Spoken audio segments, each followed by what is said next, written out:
오늘 말씀은 요셉이 13년간의 고난의 세월에 이제 종지부를 찍고 마침내 애굽의 총리로 등극하는 내용을 보여주고 있습니다.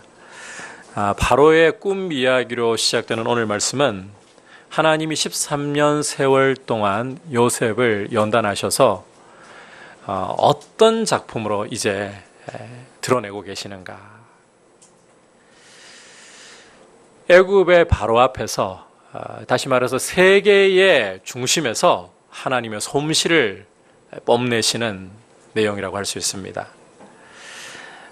다시 말해서 오늘 말씀은 하나님의 작품이자 하나님이 쓰시는 사람이 어떤 특징을 갖고 있는 사람인가, 이 내용을 보여준다고 할 수 있습니다. 그래서 오늘 요셉을 통해서 하나님이 쓰시는 사람의 모습, 그 특징 함께 귀를 기울이려고 합니다. 자, 먼저 첫 번째로 하나님이 쓰시는 사람은 한번 따라합시다. 하나님이 역사의 주관자이심을 인정하고 드러내는 사람입니다. 조금 더 피부에 와닿게 이야기하자면 하나님이 세상의 주인이시고 내 삶의 주인이심을 인정하고 드러낼 줄 아는 사람이 하나님이 쓰실 수 있는 사람입니다. 자, 오늘 말씀은 앞서 이야기한 대로 바로의 꿈으로 시작이 되고 있습니다. 앞서 요셉이 술 맡은 관원장의 꿈을 해석해주고 그 해석대로 이제 술 맡은 관원장은 추록해가지고 다시 복직이 되었었죠. 그때 요셉이 나가서 전직을 회복하시거든 내 이야기를 바로에게 잘 들려주어가지고 제발 좀 나갈 수 있게 해주십시오. 하지만 복직한 이 술 맡은 관원장은 요셉의 일을 까맣게 잊어버리고 그냥 요셉은 또다시 잊혀진 존재가 되고 말았습니다. 그렇게 만 2년의 세월이 흘러 아무도 요셉을 기억하는 일이 없을 때 이제 왕궁에서 한 일이 일어나고 있습니다. 어느 날 밤 바로가 잠을 자고 있는데 꿈을 꾸게 된 거예요. 어떤 꿈인가? 2절부터 7절에 그 내용이 기록되어 있죠. 눈으로 여러분께서 따라와 보시면 첫 번째 꿈은 살찌고 아주 보기 아름다운 암소들이 나일 강가에서 풀을 뜯고 있는데 바로가 보니까 그 뒤에 흉악하고 파리한 소들이 7마리가 나타나더니 앞에 소들을 그대로 삼켜버리는 겁니다. 두 번째 꿈은 한 줄기에 무성하고 충실한 이삭 7이 있는데 그 뒤에 아주 가늘고 동풍에 말라버린 7 이삭이 나타나더니 앞에 충실한 이삭을 삼켜버리는 것입니다. 참 기이한 꿈입니다. 이 꿈을 꾸고서 아침에 일어난 바로는 8절 보시면 자기가 꾼 이 기이한 꿈 때문에 번민에 사로잡혔어요. 그래서 즉시 이 꿈을 해석하기 위해서 애굽 전국에서 네로라 하는 점술가들과 지혜자들을 다 불러 모아서 꿈을 해석하게 합니다. 하지만 8절 끝부분을 보시면 자, 어떤 결론입니까? 그것을 바로에게 해석하는 자가 아예 없습니다. 애굽의 지혜자들 누구도 이 바로의 꿈을 해결해내지를 못하는 거예요. 여러분, 이 상황 참 아이러니 아닙니까? 왜냐하면 이 당시 이 바로는 초강대국 애굽의 왕이고 사람들이 태양신 레의 아들이라고 추앙을 하던 그런 존재였습니다. 자, 초강대국의 지존이자 신의 아들로 추앙받으면서 말 한마디로 천하를 호령할 수 있는 이런 사람인데 꿈 하나 때문에 번민에 빠져 있어요. 여러분, 태양신 레가 진짜 신이라면, 그리고 바로가 진짜 신의 아들이라면 상식적으로 어떻게 해야 되겠습니까? 신이 자기 아들에게 꿈을 보여줄 뿐만 아니라 그 해석까지 계시를 해줘야 정상 아니겠습니까? 물론 지난 시간에 근동 지역에 사고를 하나 말씀을 드렸습니다마는 근동 지역 사람들이 그 신이 꿈을 사람들에게 보여주긴 하지만 그 해석까지는 주지 않는다라고 믿는다 그랬죠. 그래서 지혜자들이 있고 점술가들이 있고, 그런 걸 생각해 보면 바로의 입장이 이해는 됩니다. 하지만 우리가 제대로 지각을 가지고 생각해 본다면, 자, 신의 아들이다. 그러면 신이 자기 아들에게 꿈뿐만 아니라 그 내용을 계시해 주는 것이 상식이라고 생각을 할 수 있어야 되는 거예요. 그런데 전혀 상황은 그렇지 않습니다. 바로는, 이 천하의 바로가 자기가 꾼 꿈 때문에 지금 번뇌에 빠져 있습니다. 게다가 이 번뇌 안에는 큰 충격과 굉장한 두려움이 지금 큰 자리를 차지하고 있어요. 여러분 19절로 잠시 눈을 돌려가지고 보시면, 바로가 자기가 꾼 꿈을 요셉에게 이야기할 때에 뒤에 나타난 소들을 가리켜가지고, 자, 여기 표현 작지만 아주 주의해서 보셔야 되는데요. 심히 흉악하고 파리하다, 이렇게 묘사를 하고 있죠. 심이라고. 그런데 성경 기자가 바로의 꿈을 객관적으로 기술하는 장면을 가보면 4절로 한번 가서 보십시오. 어떻게 표현하고 있습니까? 심이라는 표현이 없어요. 그냥 흉하고 파리하다. 바로의 심리 상태를 보여주고 있는 거예요. 바로가 이 꿈을 꾸고는 큰 두려움과 충격에 빠져 있다는 거예요. 여러분, 천하의 레의 아들이 신의 아들이라고 자타가 그렇게 높이고 있는 자가 큰 두려움을 가지고 번뇌에 사로잡혀 있습니다. 자, 그러면 이제 바로를 이렇게 번민에 빠지게 하고 두려움으로 사로잡아 버린 이 꿈이 어디로부터 온 것인가? 우리 요셉의 말을 한번 들어볼까요? 25절, 28절, 이어서 32절 한 절씩 이어서 계속 보도록 하겠습니다. 시작. 요셉이 바로에게 아뢰되 바로의 꿈은 하나라. 하나님이 그가 하실 일을 바로에게 보이심이니이다. 28절. 내가 바로에게 이르기를 하나님이 그가 하실 일을 바로에게 보이신다 함이 이것이라. 32절. 바로께서 꿈을 2번 겹쳐 꾸신 것은 하나님이 이 일을 정하셨음이라. 하나님이 속히 행하시리니. 자, 요셉이, 바로 앞에 불려온 요셉이 이 꿈이 누구로부터 왔다라고 분명하게 선언을 하고 있습니까? 하나님께로부터. 뿐만 아니라 이 꿈은 하나님이 장차 하실 일, 그것도 꿈을 겹쳐 꾼 것이 속히 하실 일을 바로 당신에게 하나님이 보여주시기 위함인 것입니다. 여러분, 거듭 이야기하지만 이 당시 사람들은 세계의 중심에 초강대국 애굽이 있고 그 애굽의 중심에 레의 아들 바로가 있다라고 생각을 했습니다. 그런데 정작 이 신의 아들이라고 생각되는 이 바로에게 누가 말씀을 주고 계시고, 그것도 역사의 운행에 대한, 정작 누가 역사의 수레바퀴를 운행하고 계신다는 겁니까? 하나님께서. 지금 세계의 중심부에서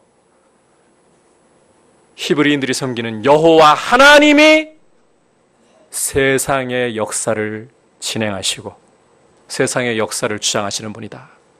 요셉의 입을 통해 드러내고 계시는 거예요. 사실 이전까지만 해도 바로의 입장에서는 하나님이라고 하면, 여호와라고 하면 그저 히브리인들이 섬기는, 자, 설명 잘 들으셔야 돼요. 민족도 아니에요. 씨족의 신, 꼴랑 씨족의 신, 그 정도에 불과합니다. 대제국에 버금갈 정도로 큰 나라인 애굽의 입장에서 보면 눈에 보이지도 않는 신이라고 여겨요. 그런데 그 히브리인의 하나님이 초강대국 바로에게 그 뜻을 보여주고 계시고, 초강대국 바로에게 그 뜻대로 역사를 주관하신다는 사실을 지금 나타내 보여주고 계시는 것입니다. 요셉을 특사로 세우셔서 이 일을 지금 하고 계시는 거예요. 결국 이 사실을 통해서 하나님은 세상의 중심부에서 온 천하로 이 일을 알도록 지금 나타내고 계십니다. 레가 참신이 아니라 오직 여호와만이. 역사의 수레바퀴를 운행하는 이가 바로 여호와시라는 사실을 요셉을 통해서 당당하게 선포를 하고 계시는 거예요. 여러분, 요즘 우리 한반도는 이 북핵 문제를 둘러싸고 미국과 일본과 중국과 러시아가 긴장의 칼날을 세우고서 서로 견제하고 있는 형편입니다. 북한도 어떤 돌발 행동을 또 앞으로 할지 이게 도저히 예측이 안 되는 이런 긴장감이 한반도에 감돌고 있어요. 여러분, 우리가 신문을 매일 읽어보시면 느끼시겠지만 미국과의 관계에서나 중국과의 관계에서나 러시아, 일본은 제쳐두고라도 어떻게 이 줄타기를 잘해야 되나 이런 염려가 계속 우리가 언론을 통해서 보고 있는 이야기들인데, 힘이 있는 나라라고 세상을 움직일 것 같습니까? 돈이 있는 나라라고 세상을 움직일 것 같습니까? 여러분, 미국이나 중국이나 어떤 나라도 아닌 역사를 운행하시는 분은 하나님 한 분밖에 없습니다. 하나님의 말씀에 따라 나라가 쇠하기도 하고 뿌리 뽑히기도 하고 심기기도 하고 세워지기도 하는 것입니다. 역사의 주관자는 오직 하나님이십니다. 여러분, 이 사실을 바라볼 줄 알고 이 사실을 인정하면서 고백할 줄 아는 사람이 바로 하나님이 쓰시는 사람인 거예요. 여러분의 삶의 주인이 누구이십니까? 여러분의 삶을 다스리고 주장하시는 분이 누구이십니까? 하나님이시라는 사실을 우리가 바라보면서 그 사실을 고백하면서 삶으로 우리 입술로 고백하며 드러낼 줄 아는 사람이 하나님이 쓰실 수 있는 사람인 거예요. 세상의 주인이 누구이신가를 알기를 축복합니다. 내 삶의 주인이 누구이신가를 알기를 축복합니다. 그래서 그 하나님의 주권 앞에 겸손히 엎드릴 수 있는 사람, 그런 하나님이 쓰시는 사람 될 수 있기를 주의 이름으로 축복합니다. 두 번째로 하나님이 쓰시는 사람의 특징은 따라합시다. 말씀을 품고 말씀의 연단을 받는 사람입니다. 자, 우리가 계속해서 보고 있는 내용이죠. 이 요셉에 대한 이야기를 들으면서 계속 이 내용이 반복되고 있다는 것은 그만큼 중요하다는 이야기입니다. 여러분, 하나님이 쓰실 수 있는 사람은 말씀을 그 마음에 품고 그 말씀대로 연단받는 사람이에요.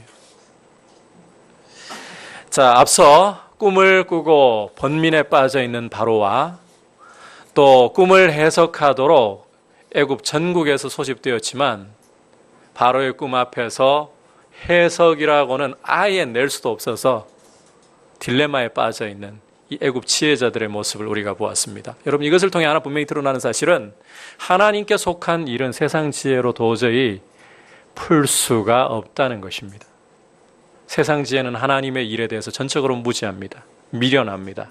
사도 바울이 뭐라고 말씀하고 있는가 같이 한번 귀를 기울여 볼까요? 고린도전서 2장 9절입니다. 같이 읽도록 하겠습니다. 시작. 기록된 바 하나님이 자기를 사랑하는 자들을 위하여 예비하신 모든 것은 눈으로 보지 못하고 귀로 듣지 못하고 사람의 마음으로 생각하지도 못하였다 함과 같으니라. 여러분, 세상의 한계는 눈에 보이고 귀에 들리고 마음으로 인식이 되어야만 있다, 진짜다. 이 세상 지식과 지혜의 한계예요. 따라서 보이지 않는 하나님의 말씀, 그 결과가 지금 눈앞에 보이지 않는 하나님의 말씀과 보이지 않는 하나님의 나라를 세상 지혜로 이해한다? 절대 불가능이에요. 자, 이런 상황이 되니까요, 이제 보십시오. 무대가 하나 만들어지고 있어요. 어떤 무대가? 잊혀진 사람이 드러나기 시작할 무대가 만들어지고 있는 거예요. 우리 함께 9절부터 13절까지 보도록 하겠습니다. 시작. 술 맡은 관원장이 바로에게 말하여 이르되 내가 오늘 내 죄를 기억하나이다. 바로께서 종들에게 놓아사 나와 떡 굽는 관원장을 친위 대장의 집에 가두셨을 때에 그곳에 친위대장의 종된 히브리 청년이 우리와 함께 있기로 우리가 그에게 말하매 그가 우리의 꿈을 풀되 그 꿈대로 각 사람에게 해석하더니 그 해석한 대로 되어 나는 복직되고 그는 매달렸나이다. 자, 만 2년 만에 이 난리통에 술 맡은 관원장이 정신이 번쩍 든 거예요. 요셉의 일이 생각이 난 거예요. 그래서 이제 자신의 허물을 바로 앞에 인정하면서 요셉을 바로에게 추천을 하고 있습니다. 솔직히 이 바로의 입장에서 자, 요셉을 가리켜서 이 술 맡은 관원장이 어떤 소개를 했습니까? 히브리 청년, 감옥에 갇혀 있는 히브리 청년, 히브리 노예이고 죄수에 불과하다는 거죠. 이 소개를 할 때, 이런 사람을 추천할 때 바로가 마음으로 달갑지 않았던 것 같아요. 나중에 우리가 창세기 43장에서도 확인해 볼 수 있겠지만 애굽 사람들은 히브리인들과 함께 식사를 하지 않습니다. 부정해진다고. 이 제국의 사람들처럼 자기들을 인식하니까, 세상의 으뜸으로 인식하니까 저 변방에 있는 히브리인들 그냥 부정한 사람들 정도로밖에 안 보이는 거예요. 그러니 요셉을 지금 감옥에 있는 히브리 청년을 술 맡은 관원장이 추천할 때 바로가 달가울 리 없죠. 하지만 지푸라기라도 지금 잡아야 되는 심정이에요. 만약에 이 꿈이 해석이 안 된다 그러면 바로가 레의 아들이라는 이 신화가 금이 가거든요. 그래서 요셉을 호출해서 이제 자기 앞에 세워요. 하지만 바로의 마음에 있는 의구심은 단번에 사라지지 않습니다.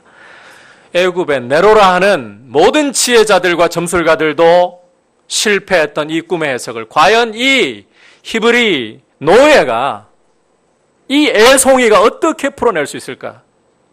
그래서 15절을 보시면 이런 질문을 요셉에게 던지고 있어요. 같이 한번 읽어보겠습니다. 시작. 바로가 요셉에게 이르되 내가 한 꿈을 꾸었으나 그것을 해석하는 자가 없더니 들은즉 너는 꿈을 들으면 능히 푼다 하더라. 여러분, 이게 우리말로만 보면 굉장히 좀 긍정적으로 너 꿈을 들으면 다 풀 수 있다 하더라, 이렇게 오해하기가 쉬워요. 그런데 원래 이 말의 뉘앙스는 그런 게 아닙니다. 들은즉 너 꿈을 능히 푼다던데, 술 맡은 관원장이 너는 꿈을 들으면 능히 푼다라고 그렇게 추천을 하던데 정말이냐? 이해하시겠죠? 이런 뉘앙스인 거예요.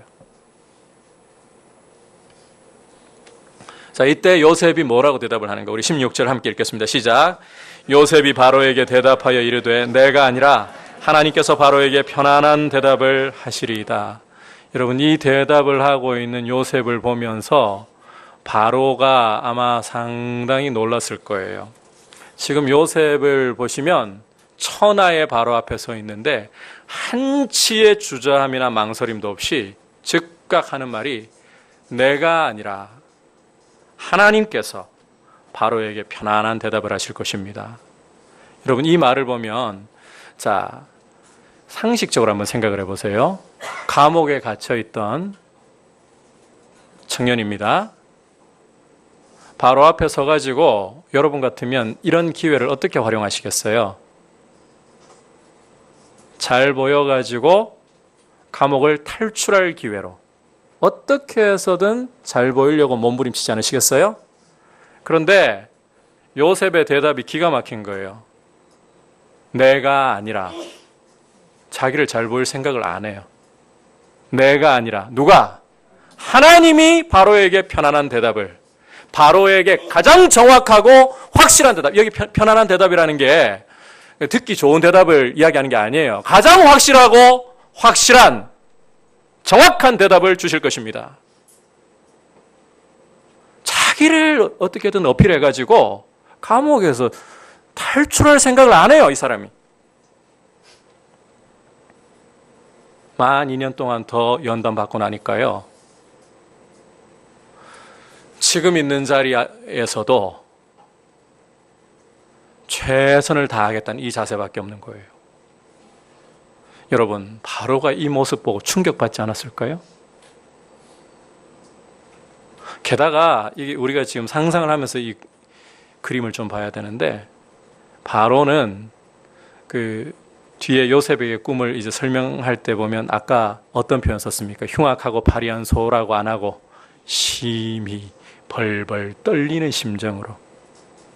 그런데 이 히브리 노예 청년은 바로 앞에 서 있는데, 여러분, 요셉의 말이 어떻습니까? 떨림이 있습니까? 긴장감이 있습니까? 왕처럼 당당해요. 겸손하면서도 왕처럼 당당해요. 바로는 여지껏 이런 모습을 본 일이 없습니다. 자기 앞에 서면 전부 잘 보이려고 할 텐데,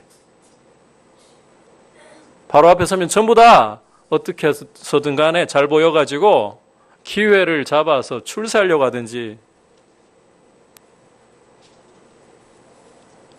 범상치 않은 거예요.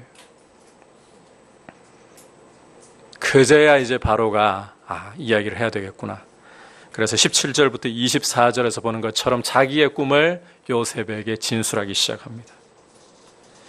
자, 그런데 이제 그 다음 이어지는 해석을 듣는 순간부터 바로는 경악을 금치 못하고 감탄을 금치 못했을 거예요.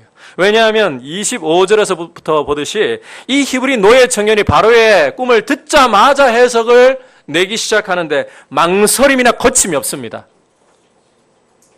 꿈을 그야말로 물 흐르듯이 풀어내고 있어요. 수많은 애굽의 점술가들과 지혜자들이 매달려서 쩔쩔매고 결국은 두 손 두 발 다 들어버렸던 꿈입니다. 그런데 이 감옥에 갇혀있던 이름도 없는, 그것도 애굽 사람들이 부정하게 여기는 이 히브리 노예 청년이 천하의 지혜자들도 어쩔 수 없는 이 꿈 앞에서 꿈을 자유롭게 풀어내고 있어요. 사실 그럴 수밖에 없습니다. 여러분, 바로의 입장에서 보면 충격이고 놀랄 일인데, 이제 우리가 볼 때는 이게 그럴 수밖에 없는 일이에요. 왜냐하면 사람에게 정말 꿈을 주시고 그 뜻을 알려주시는 분이 누구십니까? 하나님이시죠. 따라서 하나님이 그 뜻을 나타내시기를 기뻐하시는 사람이라면 뜻이 어려울 수가 없는 거예요. 하나님이 직접 보여주고 계시는 거니까. 중요한 것은 누가 하나님이 기뻐하시는 사람이냐는 것입니다. 누가 하나님이 그 뜻을 나타내시고 그 뜻을 따라서 살아가도록 하나님의 일에 참여시켜 주시는 사람인가 하는 거예요. 여러분, 똑똑한 머리를 가지고 있고 힘을 가지고 있고 지위를 가지고 있는 사람인가? 아닙니다. 여러분, 요셉을 보시면 요셉은 13년 동안이나 노예로서, 감옥의 죄수로서 우리 눈으로 볼 때는 썩었습니다. 이제는 더 이상 썩을 것도 없고 완전히 묻혀버린 존재입니다. 그런데 사실 이 시간이 어떤 시간입니까? 하나님이 이 사람을 연단하시고 준비시키시는 과정이었습니다. 하나님의 손에 붙잡혀 있는 과정이었습니다. 따라서 하나님이 누구한테 이 뜻을 기쁘게 나타내시겠어요? 지위가 있다고 하나님이 그것에 감동하시겠어요? 힘이 있다고 감동하시겠어요? 아니요. 하나님의 손에 붙잡혀 말씀으로 연단을 받은 사람.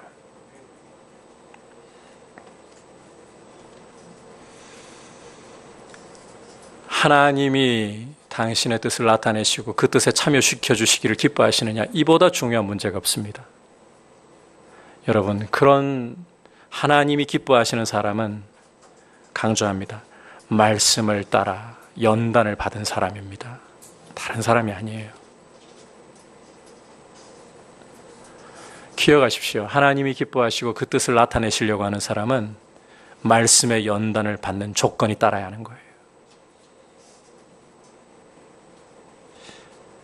이런 사람을 하나님께서 역사의 중심에 세우시고 하나님이 당신의 뜻을 나타내시고 일하시는 줄 믿습니다. 뿐만 아니라 그 다음 이어지는 내용들을 보면 하나님이 이런 사람들을 들어서 세상에 생명이 흘러가도록 사용하신다는 것도 분명히 볼 수가 있습니다. 자, 25절부터 36절까지의 내용을 보면, 자, 요셉을 통해 가지고 하나님이 당신의 뜻을 나타내기를 기뻐하시는 사람을 통해 가지고 세상을 살리신다는 것을 잘 드러내는 내용이에요. 여러분, 요셉이 꿈만 해석하고 끝내는 게 아니라 무엇까지 제시를 하고 있습니까? 어떻게 해야 천하를 살릴 수 있을까? 그 방책까지 다 내어놓고 있죠. 자, 만약에 요셉이 꿈만 해석하고 그걸로 끝내버렸다. 우리가 그런 가정을 한번 해보도록 하시죠. 어떻게 될까요?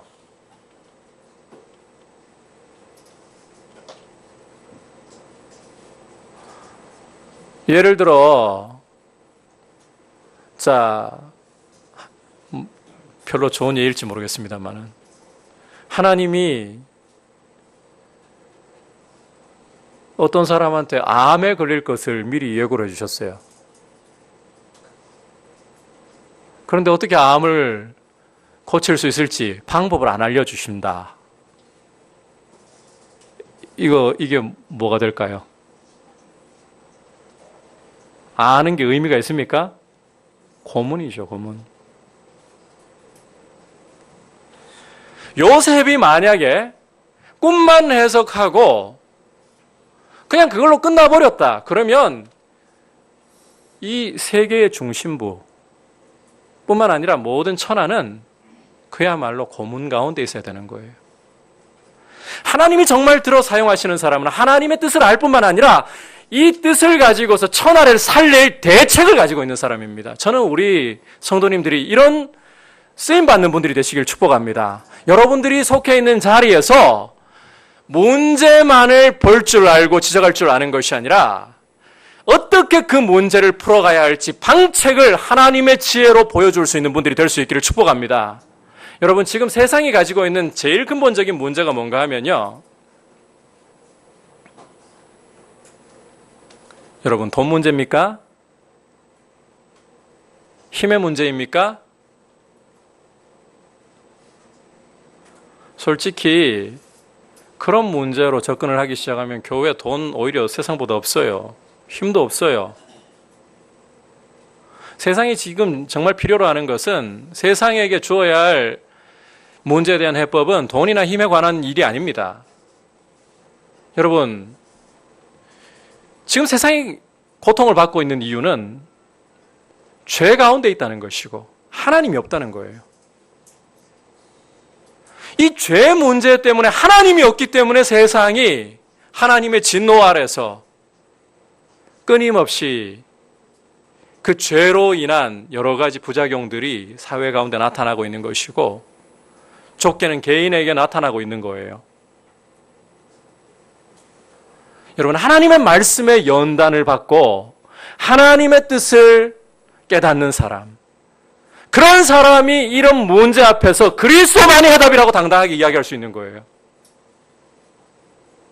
교회는 그리스도로 세상을 향해서 답을 보여줄 수 있어야 돼요. 여러분, 그리스도가 여러분의 삶의 해답으로 충분하신 줄 믿으십니까? 정말요? 아니, 이거 분명히 한번 좀 짚고 넘어가 볼게요. 이게 안 되면 오늘 그 말씀의 의미가 별로 없어져요. 그리스도께서 여러분의 삶의 문제 해답으로 충분하십니까? 충분하십니다. 그런데 중요한 것은, 여러분, 요셉이 이런 이야기를 할 수 있게 되기까지 그냥 된 게 아니라는 거 기억하셔야 돼요. 연단을 통해 여기까지 온 거예요. 그전에도 하나님 말씀을 받았지만, 자, 보십시오. 17세 소년 때 하나님의 말씀을 꿈으로 받았지만 그거 감당할 수 있었나요? 없었나요? 못했죠. 천하를 살리는 사람은 고사하고 집에서 미움받는 사람으로, 그죠? 연단이라는 과정을 거치지 않을 때는 그랬어요. 그런데 자, 보십시오. 하나님의 뜻을 제대로 받고 그 뜻을 드러내기 시작하면서 이제는 생명이 흘러가게 되는 것이 언제부터인가? 연단이 시작되면서부터예요. 그러니까 우리가 그리스도만이 정말 우리 삶의 문제에, 세상 문제의 진정한 해답이시라는 사실을 머리로 안다고 그 말씀을 우리가 예수를 믿고 받았다고 해서 그걸 그대로 드러낼 수 있는 게 아니에요. 여러분, 연단이 필요하다는 거예요. 연단이. 여쭤보고 싶어요. 여러분, 우리가 하나님의 말씀을 따라 연단받는 삶을 살지 않으면 이거 답을 안다고 절대로 못 돕습니다. 알고서도 오히려 부끄러워하고 있고, 복음을 부끄러워하고 있고, 알고서도 오히려 믿는 사람이나 안 믿는 사람이나 무슨 차이가 있는지 안 드러나잖아요. 안 드러나. 지금 우리 한국 교회가 처해 있는 문제가 바로 여기 있는 거잖아요. 여러분, 얼마나 이 복음의 영광을, 그리스도만이 세상의 유일한 답이심을 우리가 알기 위해서 그리스도의 그 영광을 얼마나 깊이 바라보고 말씀 앞에서 얼마나 그리스도를 경험해가고 있습니까? 우리 신앙생활이라는 게 그냥 누워가지고 입에 감 떨어져 주기를 바라는 식으로 하면 절대 안 돼요. 그냥 주일에 교회에 와 있기 때문에 신앙이 자동적으로 자라고 그리스도를 우리의 삶을 통해 높일 그릇으로 저절로 세월이 만들어주지를 않아요. 여러분, 얼마나 우리가 하나님의 말씀 앞에서 그리스도를 알기를 소원하고 그리스도만이 내 삶에 정말 유일한 답이 되신다는 것을 말씀을 붙들고서 삶 가운데서 순종하면서 이 경험을 하기를 사모하면서 넘어질지라도 그렇게 말씀을 붙들고 그리스도를 의지하면서 가보기로 그런 연단의 과정을 거쳐보았나요? 이런 과정을 거칠 때에 지금은 풍성하게 드러나지 않을지도 몰라요. 하지만 하나님은 그렇게 연단을 받는 사람을 통해 정말 그리스도가 삶의 해답이 되시는구나, 그 사람의 삶을 통해 증가하시기 시작할 겁니다. 그리고 주님 앞에서 연단이 깊어져 갈수록 그 사람을 통해 살아나는 역사가 가정과 여러분의 직장과 심지어 사회에서도 일어나도록 만들어 주실 줄 믿습니다. 하나님 그렇게 하실 수 있는 분이에요. 여러분, 영적으로 성장하기를 사모하십시오. 연단을 받아 성장하기를 사모하십시오. 안 그러면 영적으로 나태하고 게을러서 우리가 자라지 않으면 복음의 장애물이 되어버립니다. 자라지 않는 교회, 영적으로 게으르고 나태한 교회는 세상이 약해서 여러분 문제가 발생한다고요. 원래 세상 그랬어요. 세상 원래 어두움이에요. 세상 원래 죄 가운데 있어요. 그거 당연한 이야기예요. 더 악해진 거, 세상이 더 악해진 것보다 교회가 교회답지 못한 게 문제인 거예요. 그게 복음의 장애물인 거예요. 여러분, 우리가 하나님의 말씀을 따라 연단받기를 사모하는 요셉 만드시는데 하나님 13년 걸리셨죠? 뭐 하루아침에 여러분의 모습이 확 안 바뀐다고 실망하지 말고, 요셉 보니까 나는 한 몇 년 걸릴 것 같습니까? 그냥 평생이라고 생각하세요. 평생. 그러다 보면 하나님이 당신의 때에 나타내시는 거예요. 평생의 연단을 받자. 언제 쉽니까? 언제? 요셉은 13년 만에 총리라도 됐죠. 주님 나라에서 영원히 쉬어요. 뭘 그렇게 고민을 하세요? 말씀에 연단을 받은 사람이 하나님이 들어서실 수 있습니다. 그런 사람이라야 하나님의 뜻을 알고 그 뜻을 나타내며 살릴 수 있는, 정말 문제를 보는 것으로, 손가락질하는 것으로 끝내는 것이 아니라 살릴 수 있는 사람이 되는 거예요. 이런 분들이 되시길 축복합니다. 마지막으로 하나님이 들어쓰시는 사람은 자리에 목적이 있다는 것을 분명히 아는 사람이에요. 자, 이제 요셉이 이렇게 하나님의 지혜로 꿈을 풀어내고 심지어 살릴 대책까지 제시하는 것을 보면서 37절을 보시면 바로와 그의 모든 신하가 이 일을 좋게 여긴지라. 여러분, 처음에는 의구심으로 이 히브리 노예 청년을 바라보던 시선이 이제는 감탄으로 바뀌어 있습니다. 누가 왕인 건지 누가 노예인 건지. 분명히 죄수로서 있었던 사람이고 이제 왕 앞에 선다고 좀 꾸며놨을 뿐인데 왕이 봐도 더 왕다운 사람이 앞에 서 있어요. 이런 사람을 바로가 모든 신하가 좋게 여기니 그 다음 수순이 뭔가요? 총리가 되는 거예요. 자, 그런데 여러분 이제부터 굉장히 중요한 게 나오는데요. 요셉이 애굽의 총리에 올라가지고 어떻게 하고 있는가 하는 점이에요. 여러분 하나님이 요셉을 애굽의 총리에 올리신 게 한 사람 13년 동안 감옥에서 강단에서 좀 용어가 속되지만 뺑이 치고 죽도록 고생했으니까 이제 좀 출세의 길로 좀 누려봐라. 이게 총리가 된 건가요? 우리가 성경을 읽으면서요. 요셉의 이런 13년의 연단 과정보다 총리 되었더라. 여기에 너무 파묻혀 버리는 경우가 많아요.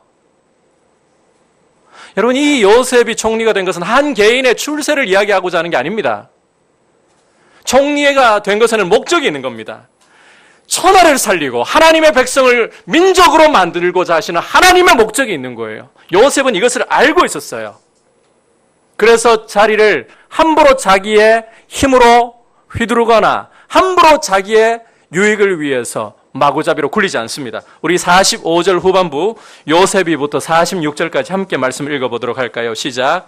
요셉이 나가 애굽 온 땅을 순찰하니라. 요셉이 애굽 왕 바로 앞에 설 때에 30세라. 그가 바로 앞을 떠나 애굽 온 땅을 순찰하니. 여러분 지금 요셉의 그 신분이 총리이지만 바로가 어느 정도까지 요셉을 높여주었는가 하면 내가 요셉보다 더 높은 것은 무엇뿐이라고 했습니까? 바로라는 자리 하나밖에 없다 그랬어요. 애굽의 실권을 전부 요셉에게 넘겨준 거예요. 이런 큰 실권을 가진 사람이 총리의 자리에 올랐습니다. 사실 13년간 세월 보상 받으려고 해도 무리가 없을 거예요. 우리 입장에서는.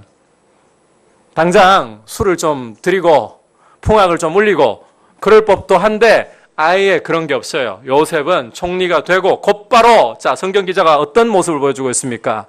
궁을 떠나서 애굽 전국을 순찰을 하고 있습니다. 여러분 이 사람은 지금 자기의 자리가 무엇 때문에 있는지를 분명히 알고 있다는 거예요.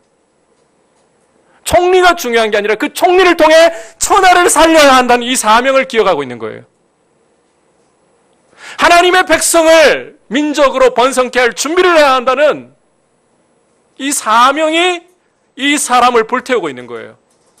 여러분 잘 될수록 우리는 자리가 올라갈수록 더욱더 조심을 해야 돼요. 내게 주신 자리가 과연 내 이익을 위해서 내가 힘을 마음대로 부리도록 그렇게 하나님이 맡기신가? 그렇지 않습니다. 책임을 지라고 하시는 거예요. 생명이 흘러가는 통로로 하나님의 나라를 내 삶 가운데서 나타낼 통로로 자리에는 목적이 있어요. 요셉은 그 목적을 알았습니다. 여러분 우리가 지금 있는 자리는 그 자리가 높고 낮음이 문제가 아닙니다. 그 자리가 어려우냐 쉬우냐의 문제도 아닙니다. 누가 그 자리를 주셨는가? 그리고 그 자리가 무엇을 위한 것인가? 여러분에게 자리를 주신 분 누구이십니까? 하나님이십니다.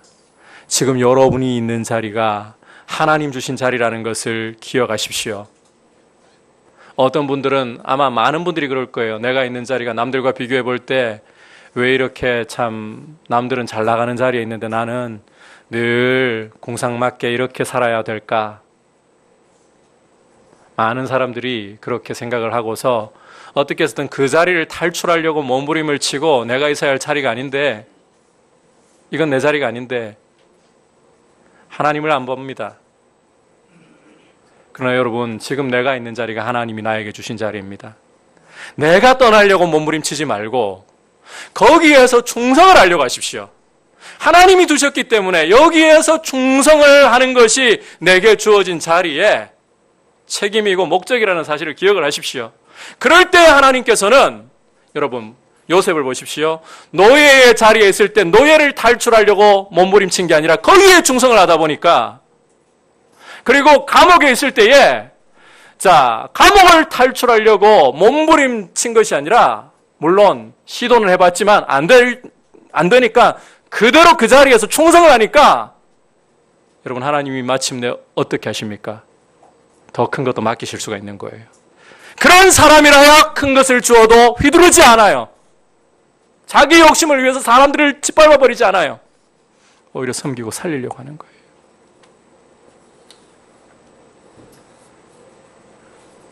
주어진 자리에서, 지금 내가 있는 자리에서 감사하십시오. 하나님이 주신 자리라고 말씀하십시오. 충성하십시오. 그럴 때 하나님이 여러분들에게 되었다 하실 때 더 큰 것도 맡기시고 여러분을 통해 풍성한 생명이 흘러가는 그런 통로로 마음껏 사용하실 줄 믿습니다.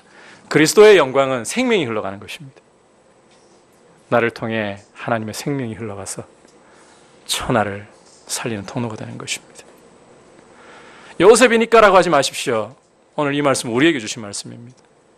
여러분을 통해 가정이 살아나는 역사가, 여러분을 통해 직장이 살아나고 태고가 살아나고 우리 대한민국이 살아나는 역사가, 지금 한반도 이 위기설이 문제가 아니에요.